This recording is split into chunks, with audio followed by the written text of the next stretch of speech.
Olá, gente, tudo bem? Aqui é a Patrícia, esse aqui é o Because I Read, nosso canal literário. A gente está aqui hoje para conversar sobre uma leitura muito especial, uma leitura que foi surpreendente para mim, uma leitura que eu não tinha nem programado fazer esse ano, mas acabei fazendo e foi uma grande surpresa, uma das coisas que assim mais me cativam, mais me envolvem, mais me estimulam a ser uma leitora, essas surpresas literárias que a gente tem quando a gente está lendo, que a gente não espera e abre a primeira página do livro e aquele livro te cativa, te surpreende, te envolve, te ensina. E essa eu posso dizer que foi uma experiência bem desse tipo mesmo. Gente, bom estar aqui com vocês mais uma vez. Vocês vão ver que a iluminação está diferente porque eu estou tendo que gravar esse vídeo à noite, eu trabalho durante o dia. Infelizmente eu não tive outro horário para gravar esse vídeo, inclusive final de semana eu também trabalho. Então eu tô trabalhando à noite, a luz está um pouco diferente, mas espero que fique um videozinho razoável e vocês tenham uma boa imagem. Antes da gente começar a conversar sobre a nossa leitura, vou pedir para vocês que não conhecem, não se inscreveram ainda, se inscrevam no canal para acompanhar nosso conteúdo. Quero falar também que a gente tem um perfil no Instagram com várias resenhas que já tem uns 2, 3 anos de resenha lá no Instagram, sobre as minhas leituras nesses últimos anos. A gente tem um grupo bem bacana no Facebook, eu vou deixar os links aqui embaixo. Vou dizer também que todo mês o Because I Read faz uma leitura conjunta de um livro escolhido pelo grupo, por vocês. Vocês dão sugestão, a gente coloca para votação. Esse mês nós estamos lendo 100 Anos de Solidão, do Gabriel Garcia Marques. Eu vou deixar o link aqui da leitura conjunta também, se vocês quiserem participar. Ainda está no início do mês, dá tempo de vocês adquirirem, ou quem já tem aí, pegar emprestado e começar a leitura desse clássico latino-americano. Vocês vão ser muito bem-vindos, viu? Bom, que livro que eu tô falando, gente? Quem me acompanha já sabe que eu fiquei muito feliz de ter lido, ter finalizado agora em julho, Eneida, de Virgílio.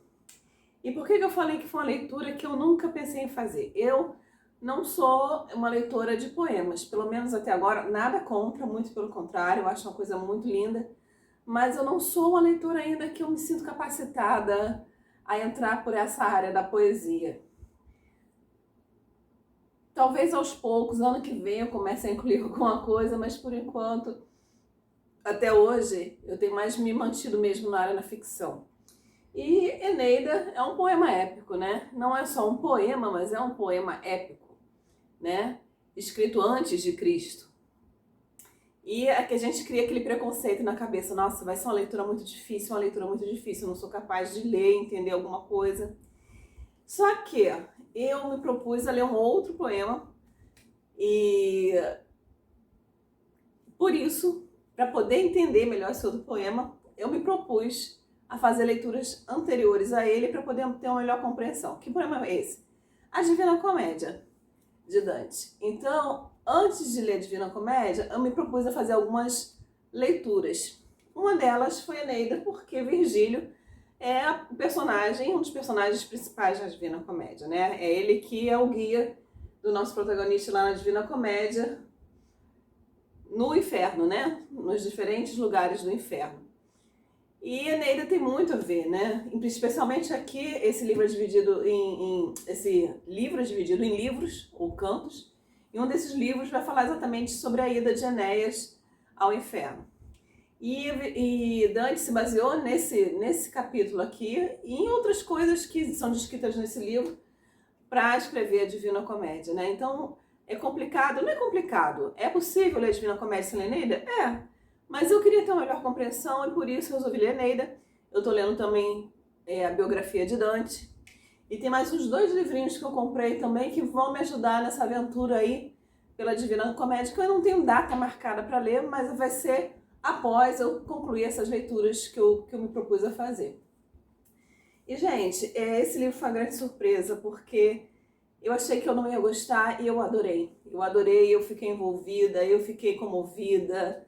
É um livro assim que exige uma atenção muito grande na leitura? Sim, mas exatamente talvez por isso ele seja tão interessante, porque você tem que prestar atenção no que você está lendo, você acaba se envolvendo realmente com essa leitura aqui.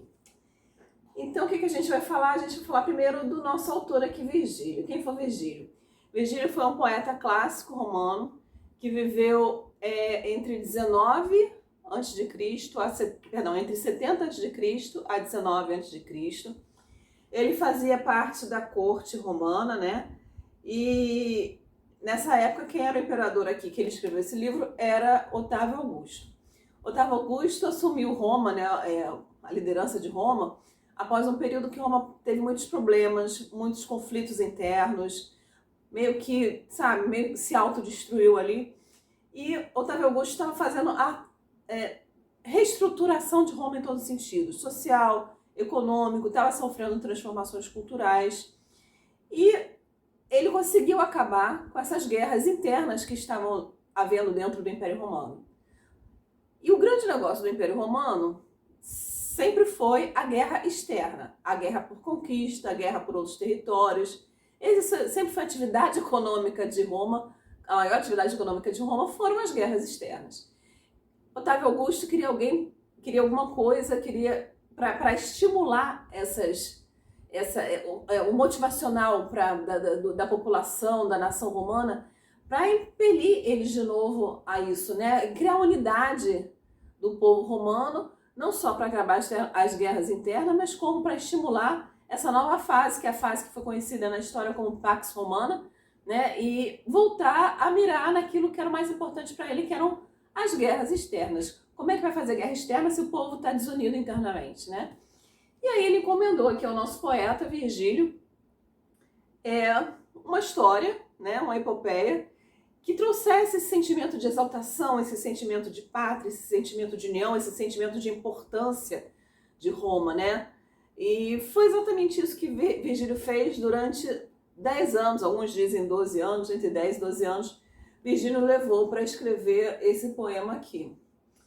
E, gente, que poema, hein? Esse poema aqui, ele está dividido em, como eu já falei, 12 cantos, ou 12 livros, né? E ele vai passar por toda uma trajetóriazinha, que ele vai começar desde a derrota de Troia, né, para os gregos. Na verdade, todo mundo acha que é na Ilíada que tem a história da guerra dos troianos com os gregos. Na verdade, lá só tem o que leva à guerra e o início da guerra. Aqui é onde você vai ouvir falar um pouco mais dessa guerra de Troia. Lembrando, gente, que isso aqui são fatos fictícios, né? Isso aqui não foi uma história real, são fatos fictícios. Ilíada e Odisseia foram escritas por Homero. Virgílio pegou esse gancho e começou a história dele daí, né? E aí vai começar pela derrota dos troianos, né? Foi uma guerra que durou também, se não me engano, não sei quantos anos, 10 anos, né? E ele conta como é que foi o final dessa guerra, como é que foi a fuga dele com o pai, com o filho, com os troianos que sobreviveram, que eles pegaram as naus, os navios e partiram de Roma, e partiram de Troia, e nisso ele tinha um chamado, né? Ele tinha um chamado dos deuses para conquistar, para criar uma nova Troia, né? Para fundar uma nova Troia nas terras da Itália. E assim foi essa viagem de Enéas.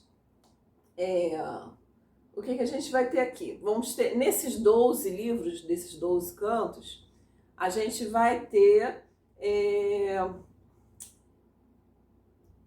toda uma saga, né? Eles vão levar 7 anos da partida de Troia até a chegada à região do Lácio, na Itália, que é onde Roma vai ser fundada séculos depois, né?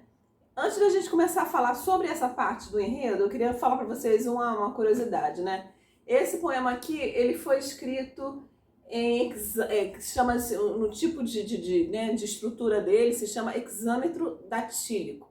Também nunca tinha ouvido falar, gente.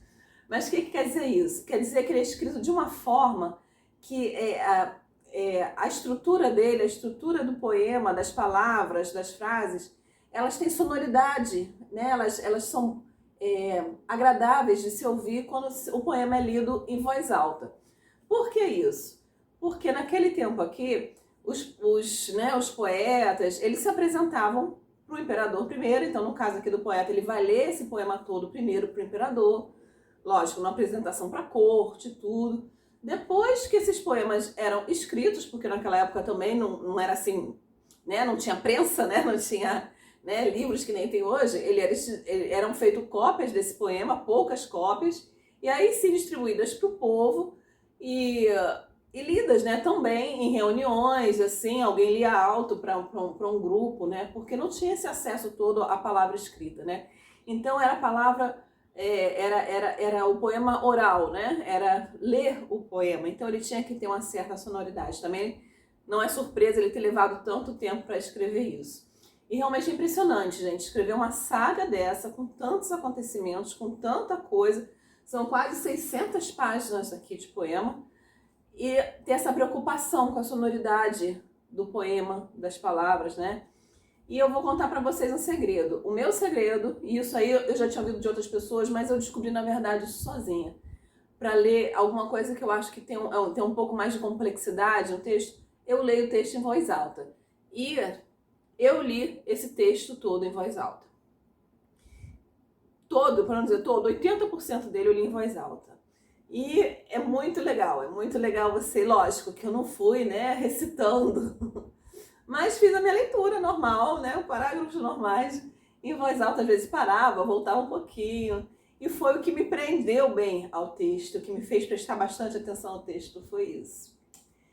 Então é isso. Então agora a gente vai falar um pouquinho assim, o que são esses livros, né? Então são 12 livros, o que a gente tem de fatos importantes, eu não vou falar sobre cada livro específico, mas o que a gente tem de fato importante acontecendo nesses 12 livros?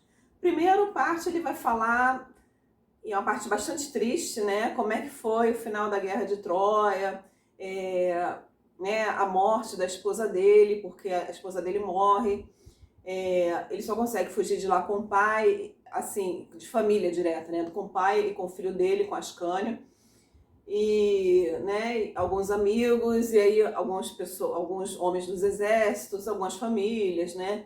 E ele leva com ele o tal dos Penades. O que é o tal do Penades? Os Penades eram os deuses da família, os ídolos familiares, né? Eles, naquela época, eles tinham muita atenção a esses ídolos familiares. Cada família, cada chefe de família era o sacerdote daquele deus. Eles prestavam culto para aqueles deuses da família. Então, a gente tem uma característica muito peculiar aqui já em Enéas em relação aos outros grandes heróis de epopeias, né? Os grandes heróis épicos, né? Ulisses, Aquiles, Hércules. Porque esses outros heróis, o que é uma epopeia? Epopeia é ato heróico, né? É um feito memorável. Então, ele é baseado nessas coisas assim. E normalmente os feitos memoráveis, os atos heróicos, têm a ver com força física, com demonstração de poder, de vitória em guerras. E assim o herói vai passando de vitória em vitória, de desafio em desafio, né? Liderando o povo sim, mas nesse sentido de força, de demonstrar poder, né? Enéas é um líder em outro estilo. É um guerreiro sim, porque vocês vão ver aqui que na hora que ele se ofende, na hora que ele fica com raiva, ele vira uma máquina de matar. Ele é um guerreiro, né? Um grande guerreiro troiano, mas ele é muito mais um líder no sentido assim sacerdotal da coisa, né? A primeira preocupação dele antes de sair de Troia foi juntar esses penades das famílias, esses deuses, e levá-los para serem, né, levar eles para essa reconstrução de Troia, né, para essa nova Troia, né, para que as famílias continuassem a ter aquela referência, né, a quem adorar e tudo. E chega a um determinado ponto que Enéas começa a ser chamado aqui no livro de pai Enéas, como se ele fosse o novo pai dessa nação troiana que vai ser construída, né? E ele é um herói também que você vai ver que muitas situações aqui, ele abre mão daquilo que ele quer para ouvir a voz dos deuses. Que os deuses estão sempre confirmando e reconfirmando para ele, aqueles deuses que estão do lado dele, né? Que ele está indo, que ele vai fundar um lugar, que ele vai chegar num lugar, que ele vai construir uma cidade e que mais para frente vai virar um grande império. Ele não sabe até aquele momento que é Roma, né? Mas os deuses ficam... E ele abre mão de lugares que ele poderia ter ficado, que agradam a ele. Ele abre mão de amor, né? Porque ele vai se apaixonar. Aqui não fala isso exatamente, mas eu acredito que ele se apaixonou pela Dido aqui nessa história, Dido, né? E Então ele vai abrir mão de coisas que ele quer para ele, para poder cumprir esse destino, né? E refazer a nação, né, de Troia.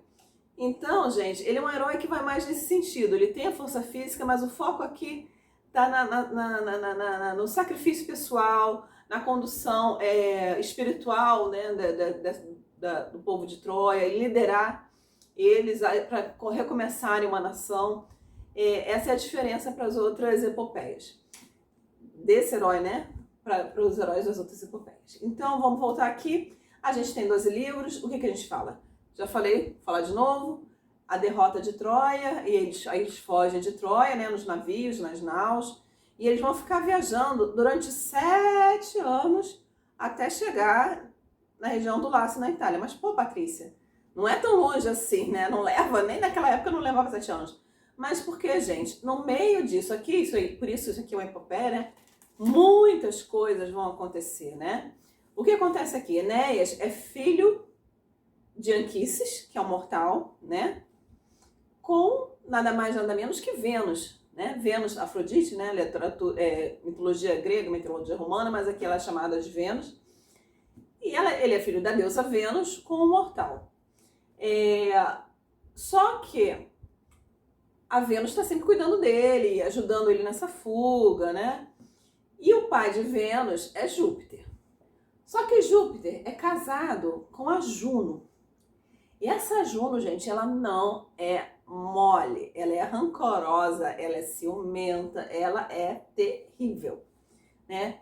E Júpiter também não é flor que se cheire. Júpiter, ou Zeus, né? Mas aqui a gente vai chamar ele de Júpiter, não é flor que se cheire. Ele é casado com Juno, mas ele tem os casos dele a rodo, né? E vai colocando filho no mundo a rodo e traz esses amantes dele para dentro de casa para servir. E Juno não tem poder de se irar com Júpiter, ela até se ira, mas ela não pode fazer nada porque ele é o deus dos deuses, entendeu? Ele é o senhor do Olimpo. Então ela vai descontar nas amantes, nas pessoas que ela pode, né? E o que acontece? Juno, ela adora a cidade de Cartago, é a cidade favorita dela, ela tem um xodó especial por essa cidade. E ela sabe, como eles têm assim, presciência do futuro, que Cartago vai acabar sendo destruída por Roma. Então ela não quer que Roma seja fundada no futuro, não quer que Enéas chegue a um lugar que funde a cidade que futuramente vai virar Roma. Ela quer impedir isso. A outra coisa é que Juno também odeia Enéas porque Troia foi fundada por Dárdano, que também é um filho bastardo de Júpiter. Então ela odeia Troia. E Anquises, que é pai de Enéas, ele vem dessa linhagem de Dárdano. Mais um motivo. Esses são os principais motivos para Juno odiar Enéas, mas ela odeia por 1001 motivos e por nada também, porque ela simplesmente não gosta. Então, ela vai fazer de tudo que ela pode para atrapalhar essa viagem. E ela vai usar todos os meios que ela pode. Aqui, gente, não fica dever para nenhum Big Brother. Isso aqui é pura, assim, manipulação, inveja, picuinha, fofoca, vingança. Todos os ingredientes, assim, das tramóias, assim, você vai encontrar aqui. E aí misturando deuses com a história humana, né? Ah, Patrícia, mas aí vai ficar muito confuso. Gente, realmente, são muitos personagens, são muitos deuses, não é só deuses, é ninfas, é fúrias, qualquer tipo de ser mítico entra aqui nessa história, entendeu? Mas eu vou falar, e aí eu já vou falar aqui sobre essa edição da Editora 84. Eu tenho até uma outra edição da Martin Claret, linda, com a capa linda, eu esqueci de trazê-la para cá. Mas eu acabei lendo nessa edição da Editora 84, por quê? Porque eu andei pesquisando antes de ler, e essa edição aqui, ela tem uma tradução que é do... Vamos aqui olhar aqui. Carlos Alberto Nunes, né? E edição de bolso. Essa aqui é edição de bolso, tá? É da Editora 84, ela tem edição normal, mas eu acredito que essa edição aqui, ela custo-benefício, ela é bem mais barata e ela não fica nada a dever a essa edição normal da Editora 84. E eu tenho uma tradução com uma linguagem um pouco mais fácil, eu tenho a outra, não é tão difícil, mais difícil assim, mas é um pouquinho mais, termos mais, né, sofisticados de mais antigos, né? Esse aqui tá um pouco mais, com palavras assim, de uma forma um pouco mais atualizada, né? Como é que você vai falar? Um léxico assim mais contemporâneo, vamos colocar assim, né? Mas mesmo assim, é um poema épico. Vai ter hora que você vai ter que olhar no dicionário, não vai ter jeito, uma palavrinha ou outra. Agora, o que que tem? Tem uma parte da introdução aqui maravilhosa, tá? Falando sobre o que que é o poema, o que que você vai encontrar, contextualizando o poema. Vai falar muito da tradução também que foi feita. E aí você vai começar o poema em si. Quando você começa o poema, uma coisa bem bacana, eu vou mostrar aqui para vocês. Deixa eu abrir aqui.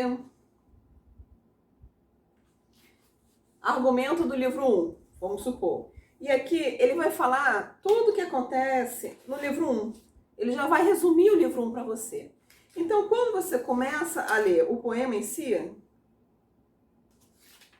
né, quando você entra... Peraí, deixa eu só virar aqui essa página. Quando você entra no poema em si, você já tem uma ideia do que ele está se tratando.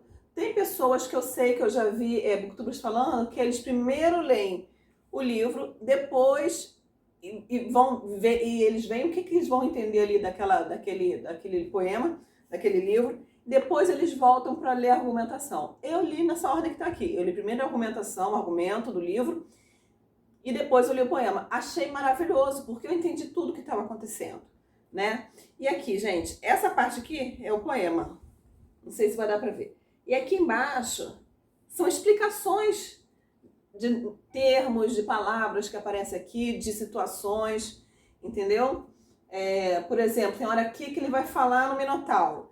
Aí embaixo você vai encontrar uma nota explicando quem é Minotauro, o que foi Minotauro, ele era filho de quem com quem, o que aconteceu com ele. Aparece Teseu, vai aparecer Teseu, comparação com o Minotauro. Aí vai falar alguma coisa do Hércules, vai falar exatamente do que do Hércules eles estão falando aqui embaixo. Então, gente, por falta de explicação, não é que você não vai entender esse poema, tá? Como eu falei, você tem que ir para lê-lo com vontade, com disposição, com calma, paciência. Eu comecei a ler esse poema em janeiro. Adorei, comecei, aí de repente apareceram várias outras leituras, eu fui deixando ele de lado, ele foi ficando de lado. E aí só em julho, agora, julho, né, eu voltei a pegar e finalizei. Mas não foi falta de interesse, é porque é um poema trabalhoso e eu acabei priorizando umas outras leituras mais fáceis, né? Então é isso. E aí a gente vai ter aqui a Juno, né, atrapalhando Enéas o tempo inteiro. E aí Vênus vem pelo outro lado, dá uma quebrada, ajuda. Aí você imagina, coitada, a cabeça de Júpiter, né? Porque Juno ia lá falar uma coisa contra Enéas, aí vinha Vênus, que é filha de Júpiter, ia lá falar outra coisa, e assim vai essa caminhada. E durante essa viagem de Enéas e dos troianos, eles vão parando em vários lugares. Horas dá problema de naufrágio, horas Juno manda uma tempestade, pede ao Netuno para mandar uma tempestade, né? Porque ela vai recorrendo a todos os recursos que ela tem. E aí tem horas que ele para realmente, para numa terra que é de um amigo, de um conhecido, como é o momento que ele para em Cartago, né? Ele para em Cartago. Em Cartago ele vem conversar com a deusa, com a rainha de Cartago, que é Dido, que é viúva de um grande amigo dele, de um parente dele, se eu não me engano. E eles se dão muito bem, ela oferece um banquete, e eles se dão tão bem, né, que eles acabam se envolvendo. Esse é o único spoiler que eu vou dar nessa situação, gente. Mas ele não pode ficar em Cartago porque ele tem uma missão, aí ele continua a viagem, ele vai para em outros lugares, vai enfrentar ciclopes. E aí vai, né? Vai caminhando a epopeia. E finalmente ele chega na região do Lácio, na Itália. E quando ele chega na Itália, ele se apresenta ao rei Latino, que é o rei daquela região. Fala que ele está chegando lá com o povo troiano. Todo mundo nessa altura já ouviu falar, né? Todos os povos ali da região já ouviram falar o que aconteceu com Troia. E pergunta se ele pode ficar ali, se ele pode formar uma cidade perto dali, não sei o quê. E Latino fala que bem, que tá tudo bem. Latino já tinha tido predições de deuses que a filha dele ia casar com um estrangeiro. E aí ele oferece a mão do filho dele para Enéas. Isso aqui, gente, é um spoiler que eu vou ter que dar para vocês entenderem aqui a história. Só que a filha dele, a Lavínia, já estava prometido para Turno, que era um rei de um reino do lado, um jovem também. rei de um reino do lado, ele já tinha feito essa aliança com o Turno. Só que ele preferiu ouvir as predições dos deuses dele, o latino, né? E que tinham dito que Lavínia tinha que casar com um estrangeiro. E ele entendeu que esse estrangeiro era Enéas. Ele falou, não, tudo bem, ótimo, a gente faz aliança, eu caso com a sua filha. Só que quando Turno descobriu isso, e aí Juno, né, mandou uma fúria lá no ouvido do Turno, né, incitar ele para ficar com muita raiva. Turno ficou revoltadíssimo com essa quebra de palavra do rei latino, e aí Juno foi fomentando a guerra, fomentou né, essa discórdia também, essa raiva no coração da esposa do rei latino, lá da rainha, porque ela queria que a filha casasse com Turno, né? E aí ela foi fomentando a cidade contra Enéas, e aí houve guerra entre Enéas e todos os povos da região. Aí nisso, Enéas conquistou todos os aliados que ele podia ali da região, pessoas que ele já conhecia de outros tempos. Turno convocou os amigos dele, e aí houve uma grande guerra, muitas mortes, muita dissolução e tudo. E esse é o outro ponto, né? Então a gente tem aqui a fuga a derrota e a fuga de Troia, né? A gente tem o tempo que ele passou em Cartago, porque ele passou um tempo, chegou a ficar um tempo em Cartago, lá com a Dido. A gente tem, né, a chegada a Lácio, a gente tem a guerra, né, com Turno, uma guerra sangrenta, onde um dos melhores amigos de Enéas morre, Palante.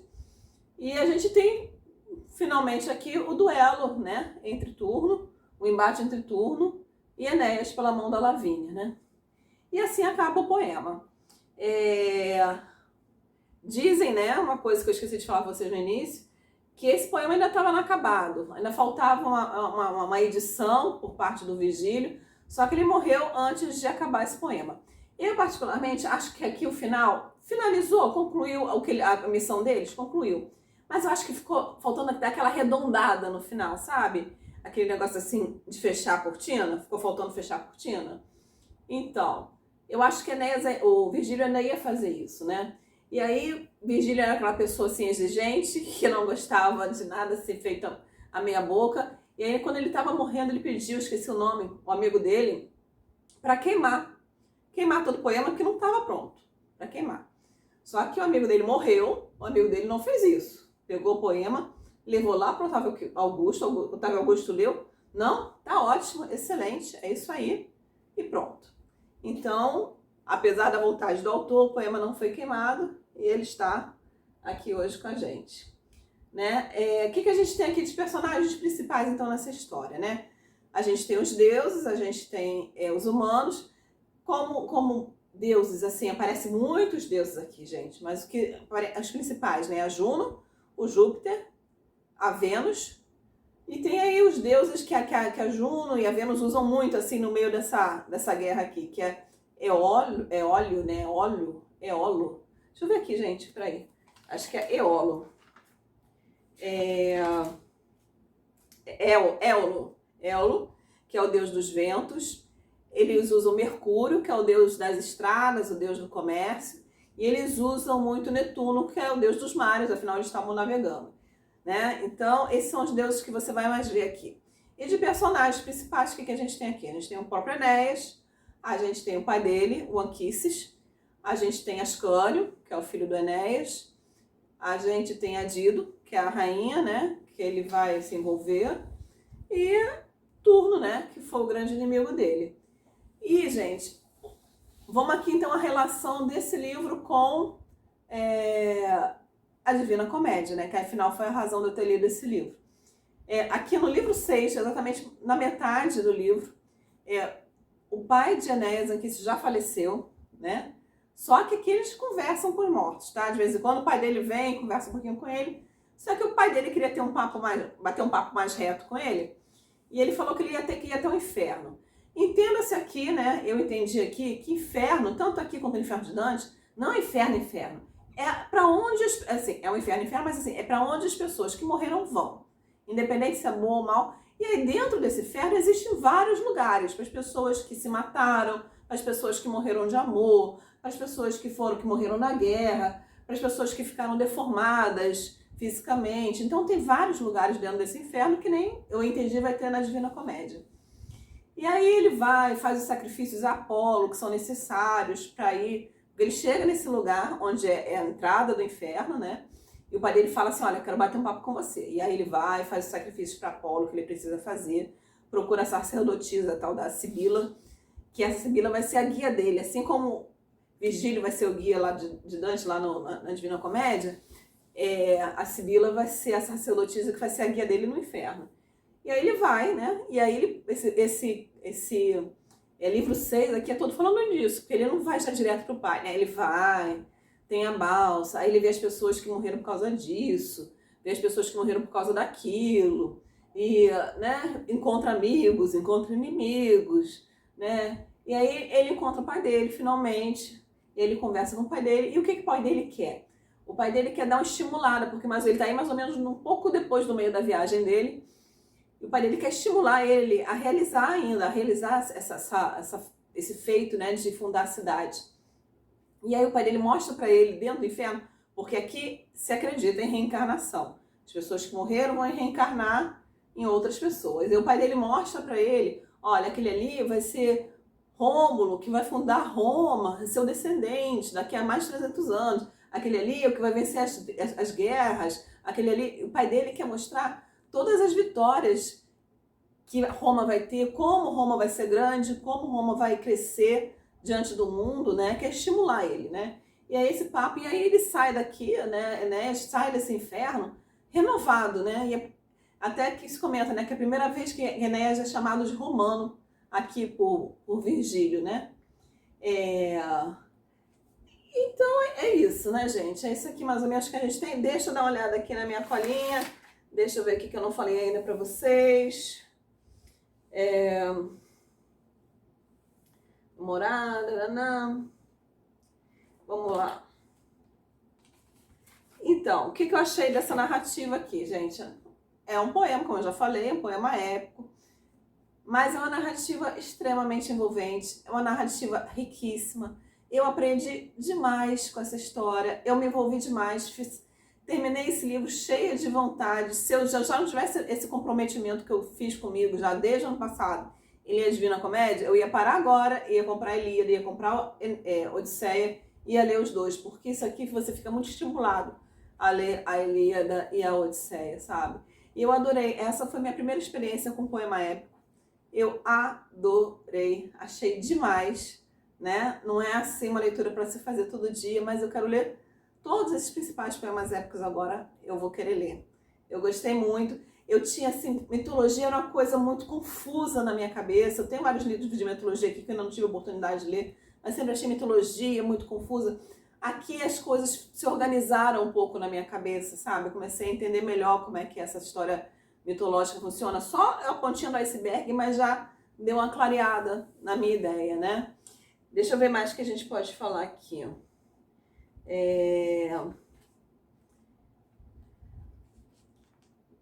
Vamos ver.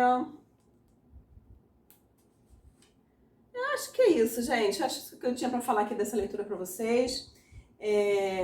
Gostei demais. Vale muito a pena. Indico, sugiro. Uma leitura diferente, uma leitura que conquista. Não sei se todo mundo vai gostar, mas se você for com o coração aberto, que nem eu fui, tem grande chance de você se apaixonar por isso aqui. Eu vou terminar aqui com vocês, vou deixar uma frase que foi Dante, né, dentro da Divina Comédia, aqui, versos 82:4, no canto 1 do Inferno, né, que a Divina Comédia é dividida em 3 tomos, né, o primeiro é o Inferno. Dante, se dirigindo a Virgílio na Divina Comédia, ele fala assim: ó dos outros poetas, honra e lume, valha-me o longo estudo e o grande amor, que me fez procurar o teu volume. Falando de Eneida, né? Então, assim, gente, ficou no meu coração. Vai entrar para as minhas leituras favoritas de 2022, com certeza. E é isso. Bom estar com vocês. Até a próxima. Não esqueçam de se inscrever no canal, de deixar o seu like. Eu vou deixar o link aqui embaixo para esse livro, se vocês quiserem dar uma olhadinha lá na Amazon. Vou deixar para esse, vou deixar para o livro tamanho normal também, se vocês interessarem em ler. Se vocês forem adquirir, não esqueçam de usar o link que ajuda aqui o canal. Até a próxima. Tchau, tchau.